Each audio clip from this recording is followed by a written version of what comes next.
لا تۆریەکەمی بەڕامی بەیانی باش کوردستاندا باز لە دومین فیستیڤاڵی شانۆی نێودەوڵەتی عەلی کەریم دەکەین بێگومان گفتوگۆی زیاتری ئەم بابەتەکەین وردەکاری زیاتر وەردەگرین سەبارەت بە چۆنێتی فیستیڤاڵەکە و کە دوێن دەستی پێ کردەوە بۆ ماوەی چەند ڕۆژ بەردەوام دەبێت کاتژمێرەکان چۆنن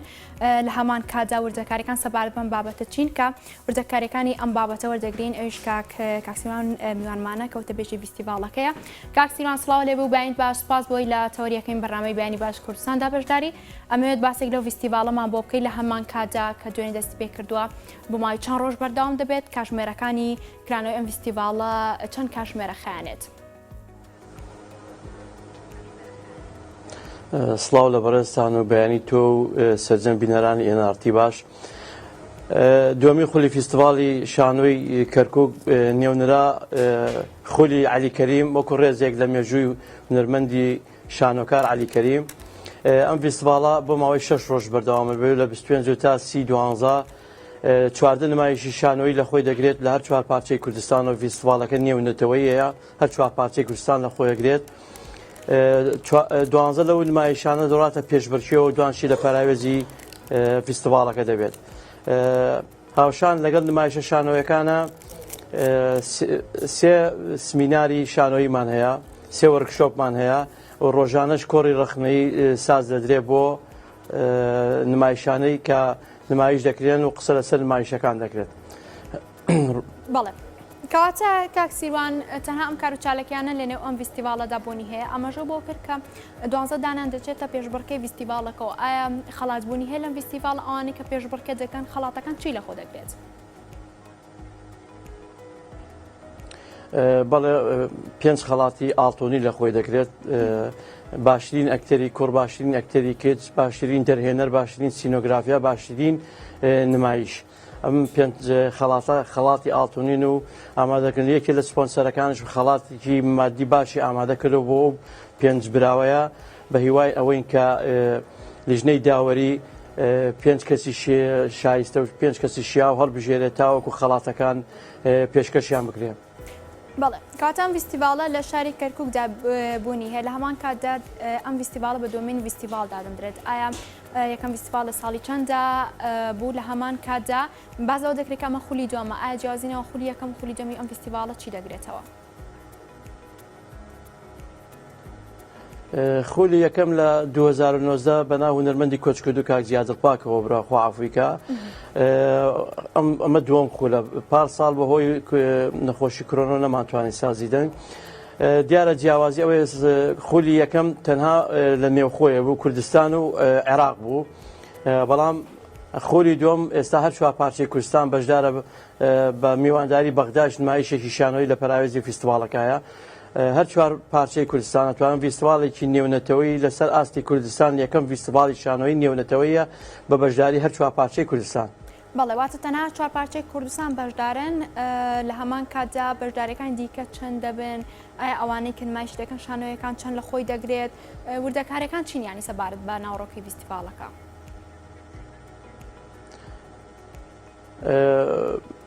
جگە لە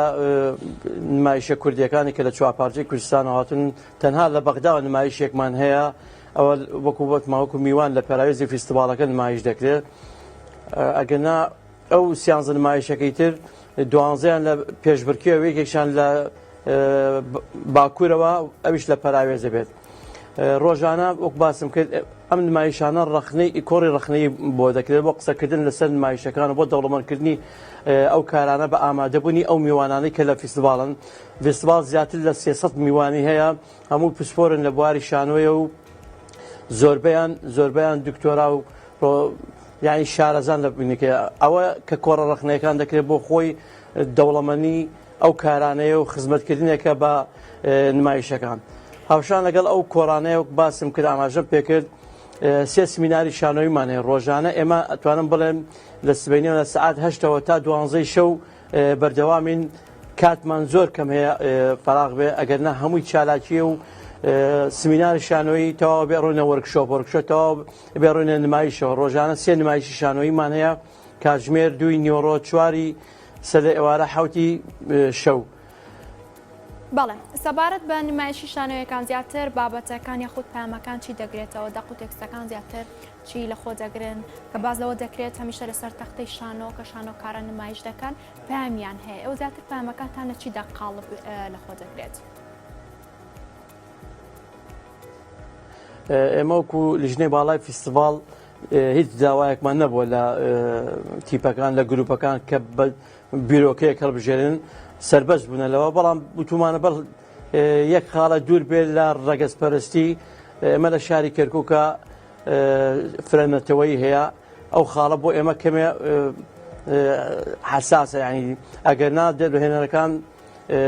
سربەست بوون لە هەڵبژاردننی دەق و زەربەر دەقەکانیش دەقی کوردین و بەشێکی باشیان ئیشی ئەزمونگەرین و شانۆ بۆ خۆی پەیامی خۆشەویستی و ئاشتی هەیە هەموو دەرهێنارەکان و هەموو شانۆکاران و هونەرمەندان کە کار دەکەن لە بازنەی خۆشەویستی و ئاشتیە خۆشەویستیە بەخشن بە خەڵکو و داوای ئاشتیەکەن بۆیە زۆربەی دەقەکان ئەتوانم بڵێم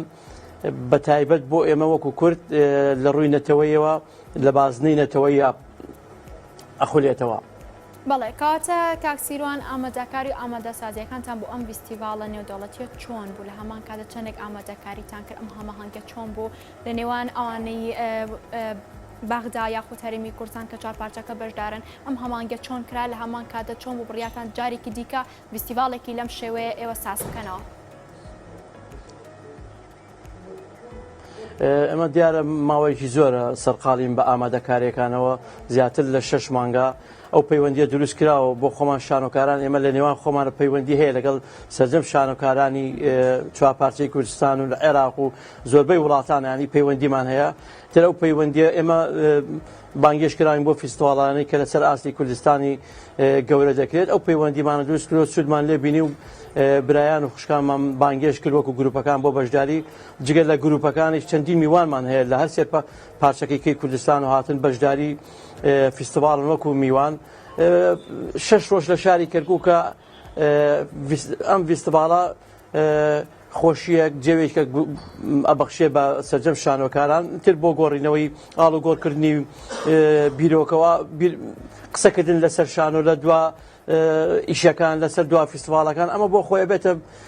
هەموو لایەنەکان هەموو شانۆکارەکان هەر چوارپارچەکەەوە پردە دروستەکەین لە نێوانی خۆمانەتر بۆ ئەوەی کە نمایش بەردەوامی بۆ ئەوی فیستیڤاڵ بەردەوام بێ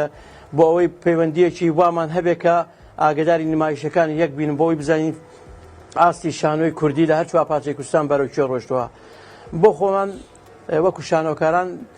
سوودمان لەوە بینیەوە لەو پەیوەندیە و ئەو 6 ڕۆژەی بەدڵنیاییەوە ئەکید ئەوەشی ئاشنایەتێکی باشتر دروستە بێت لە نێوانمان و ئەوانەی هاتوون جگە لە گروپەکان وەکو باسم کرد میوانێکی زۆرمان هەیە میوانەکانی تر بیرۆکە ئاڵۆگەڕەکەن و قسە ئەکرێ و ئەمە بۆ خۆی بێتە ئەوەی کە پەیوەندیەکی باشمان لە نێوانە دروست بێت. خۆشبەختانە دوێنە ئاهەنگی دەستپێکی فیستیڤاڵ تا ڕادەیەکی باش بە سەرکەوتووی بەڕێوەچوو زۆر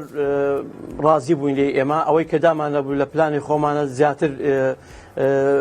سەرکەوتوتر بوو لە پلانەکەی ئێمە چونکە ئێمە بەڕاستی لەبەرەوەی میوانەکان زۆرن لە زروفی سیاسی کەرکووکە چاوەڕوانی زۆرجا چاوەڕوان شتی لابەلاکەی بەڵام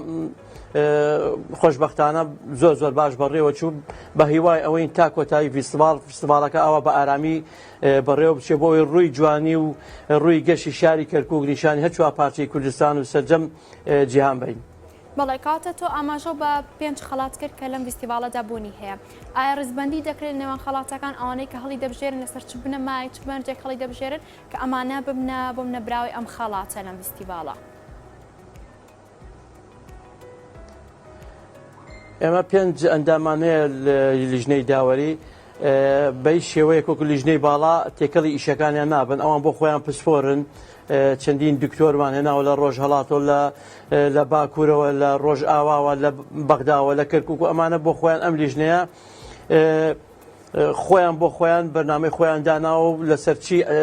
بناغەیەک باشترینەکان هەڵبژن وەکو لیژنەی باڵا بە هیچ شێوەیەک ناتوانین و ڕێگە بە خۆمان نادەین مداخەلەی کارەکانیان بکەن چونکە ئەوان لە کۆتاییە هەڵبژاردننی باشترینەکانەکەوێتە ئەستۆی ئەوان پێوەری خۆیان داناوە بە دڵنیاییەوە کە لەسەر چی پێوەرێک ئەوانە هەڵبژێرین بە دڵنیاییەوە پێوەرەکان زانستین و ئەکادیمین بڕایەکی تاوامان بەو لیژنەیە هەیە بۆیە ڕێگەمان بە خۆمان نەداوە مداخەلیان کرد لەسەر چینەکە دڵنیاین لە کۆتاییە 5 باشترین هەڵبژێر چونکە خۆی بۆ خۆی هەموو گروپەکان هەموو نمایشەکان هەموو دەرهێنەرەکان هەموو شانۆکارەکان باشترین کرد بەشدارن بەڵام لە کۆتاییدا تۆ بێ لە فیستیڤاڵە هەر یەک ئەکتەر هەڵبژێری وەکو باشترین یەک دەرهێنەر هەڵبژێری بۆ باشترین ئەگەرنا هەموو گروپەکان هەموو بۆ خۆیان براون لە فیستیڤاڵە ئێمە وەکو دروشم وتمانە هەمومان براوین هەمومان مادام کۆبوونێتەوە لەژێر سەکۆی لەسەر سەکۆی شانۆیە و لەژێر چێتێکە کە بەرەو خۆشەویستی و ئاشتیمانە بات هەمومان براوین بەڵام هەر دەبێت لە چوارچەوەی تابلۆیەکە باشترینەکان هەڵبژێرێت و ئەوەش بەڕێزانی لیژنەی داوەری هەڵیانە بژێرن. بەڵێ لاستەکان تا ئاماژەت بە لیژنە کرد هەمیشە کە بۆ نمونە فیستیڤاڵێکی نێودەوڵەتی ئەنجام دەدرێت چەند لیژنەیەک پێک دەهێنرێت چەند لیژنەی جۆر بە جۆر هەیە منێ بزانم لەو فیستیڤاڵە نێودەوڵەتی چەند لیژنە بوونیان هەبوو کە ئێوە ئامادەکاری ئامادەسازیەکان کرد. ئێمە بۆ خۆمان 12 لیژنەمان هەیە جگە لە لیژنەی باڵای فیستیڤاڵەکە 11 لیژنەمان هەیە لیژنەکانمان زۆربەی لە گەنج پێکهاتووە لێرەوە دەستخۆشی و سوپاسیان ئاراستاکە ماوەی 3 مانگە ئەم گەنجانە خۆبەخشانە لە بەیانیەوە تاوە نیوەی شەو خەریکی کارکردن خۆبەخشانە خزمەتی فیستیڤاڵەکە ئاکەن گەربوونی ئەو گەنجانە نەبوایە ئەو لیژنانە نەبوایە بەڕاستی فیستیڤاڵەکە تا ئەم ڕادەیە سەرکەوتوو نابووم لە هەموو دیمانەکانەوتمە دەستخۆشیان یەکەم و جێگەی دەستخۆشین بەڕاستی ماندوو بوون لەگەڵمانە ئەمە وەکو لیژنەکانی خۆمان 11 لیژنەیەتر لیژنەی پێشوازیە لیژنەی تەکنیکی لیژنەی ڕاگەیاندنە لیژنەی پەیوەندیەکانە لیژنەی داراییە هەموو لیژنەکانیان بۆ خۆیان ماندوو بوونە زۆربەیشیمان لە گەنجان هین کردو بۆی دەرفەت بینە گەنج زیاتر زمینیان بۆ خۆشکن بۆ فیستیڤاڵەکانی داهاتوو هەوڵدەین گەنجەکان زیاتر لە پێشەوە بوون ئەوان فیستیڤاڵەکان بەڕێوەبەرن ئەمە وەکو لیژنەکان وەکو لایەنی دارایی ئێمە ئەبێ ئاماژەوە بکەین و لێرەوە سپاسی وزارەتی ڕۆشنبیری حکوومەتی هەرێمی کوردستان بکەین بە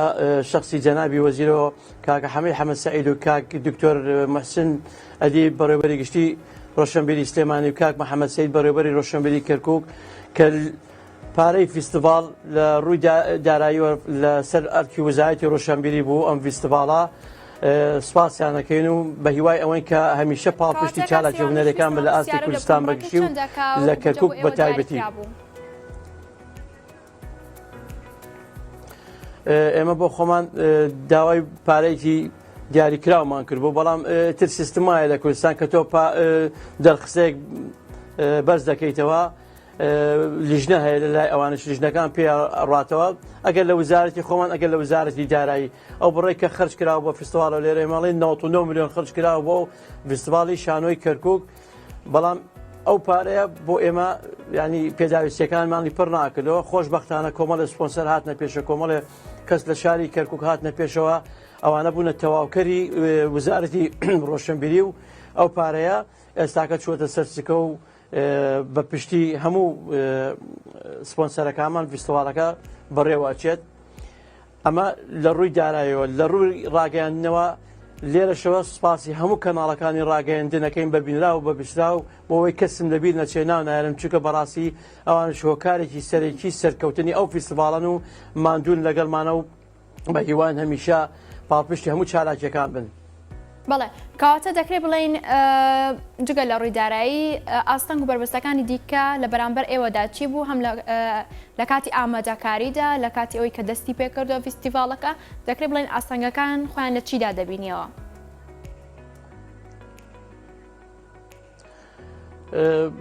ئاستەنگ ئەتوانم بڵم سیاسی بوو زیاتر لە شاری کەرکووک پێمان خۆش بێ پێمان ناخۆش سە ئیدارەیەکە ئیدارەکە بەڕێز پارێزگاری کەرکووک لە نەتەوەی ئێمە نییە ئەویش لە ڕووی ئیداریەوە تر نایەوێت تووشی کێشەوێت کەمێک کێشهاتە پێشمان لە ڕووی ئیداری و سیاسیەوە بەڵام تر توانرا بە جودی جەنابی وەزیر و جەنابی وەزیری ڕۆشنبیری حکوومەتی فیدرال و جەنابی دکتۆر بەرهەم کێشەکان حەلکران و لە ڕێگای بەڕێز کاک خالی شوانیەوە کە وەکو سەرۆکی فەقری فیستیڤاڵەکە ڕۆڵی خۆی ژێڕا و توانی کێشەکان هەل بکە و کێشەی گەورە نەبوون بەڵام هەڵە تێگەیشتنێکە بوو لە کۆتایی هەلکراو ئەوە فیستیڤاڵ ڕۆژی یەکەمی تەوا کردووە ڕۆژی دووەم من لە حزوری ئەوەیە قسە ئەەکەم و بە هیوای ئەوەین کە چۆن ڕۆژی کۆتاییش چەند ڕۆژی ماوە کۆتایی بێنین بە فیستیڤاڵەکە بە شێوەیەکی جوان و بتوانین ئەو پەیامەی کە هەمانە بیگەێنین بە هەموو شانۆکاران لە سەر ئاستی کوردستانی باشوور و هەر چوار پارچەی کوردستان. بەڵێ کاتە تا چەند گرینگە بۆ منە ئەم فیستیڤاڵانە ساڵانە ئەنجام درێت ئایا ئەوە لە پلانتاندا بۆنە ساڵێکی دیکە فیستیڤاڵێکی لەم جۆرە ساز بکەن لە هەمان کاتدا فیستیڤاڵانی لەم جۆرە تا چەند کاریگەری لەسەر ئاستی شانۆی کەرکووکدا دەبێت. ئێمە بۆ خۆمانە میشاڵین هەر چالاکێکی هوەری بەگشتی و شانۆی بە تایبەتی بۆ خۆی سوودی ئەوەی هەیە کە تۆ چێژت پێ بەخشێ بۆی سوودێک ببینی ڕەنگە من بڕۆمە نمایشێکی شانۆی ستایلێک ببینم کارێک ببینم کارم تێ نەکرد بێ وەکو دەرهێنەر لەوێ سوودی لێ ببینم ئەمە وەکو تەنها چالاکیەک ئەو چدا تۆ ئەگە فیستیڤاڵێکی شانۆی چواردە نمایشی شانۆی لە خۆی بگرێ بە دڵنیاییەوە سەرجەم شانۆکاران سوود لە نمایشەکان و لەو قوتابخان و ڕێبەزانی کە کاری تێکرێ سوود لە ئەو دەرهێنەرە نابێن چکە کۆمەڵە دەرهێنەری باش کاریان ئامادە کرد و بەشدارن لە فیستیڤاڵەکەیە ئەمە جگە لەوەی کە فیستیڤاڵ بۆ خۆی هەر کۆبوونەوەیەک لە فیستیڤاڵە ماوەیش بۆ نمونە لای ئەمە 6 ڕۆژە ئەم 6 ڕۆژە شانۆکاران پێکەوە بن تر قسە زیاد دەکرێ و قسەکانش هەمووی ئەبێتە شانەوەی و لە ڕووی شانۆیە و لە ڕووی هونەریەوە سوودێکی باش ئەبەخشێ وەکو ئاماژەشم پێ کرد ئەبێتە پردێک بۆ دروستکردنی پەیوەندیەکان و زۆربەی شانۆکاران لە نێوان لە ڕێگای فیستیڤاڵەکان و یەک ئەناسن و ئاشنابن بە یەک بۆیە ئەتوانم بڵێم هەر چالاکیەکی هونەری جێگای دەستخۆشیە و ئەکید ماندووبوونێکی وای لە پشتەوەیە کە دەستخۆشی لێ بکرێ. بەڵێ کاکسیران بێلانەوە تەبێژی فیستیڤاڵ سوپاس بۆ بەشداری لە تۆڕێکین بەرنامەی بەیانی باش کوردستان سوپاس بۆ ڕوونکردنەوە سەبارەت بەم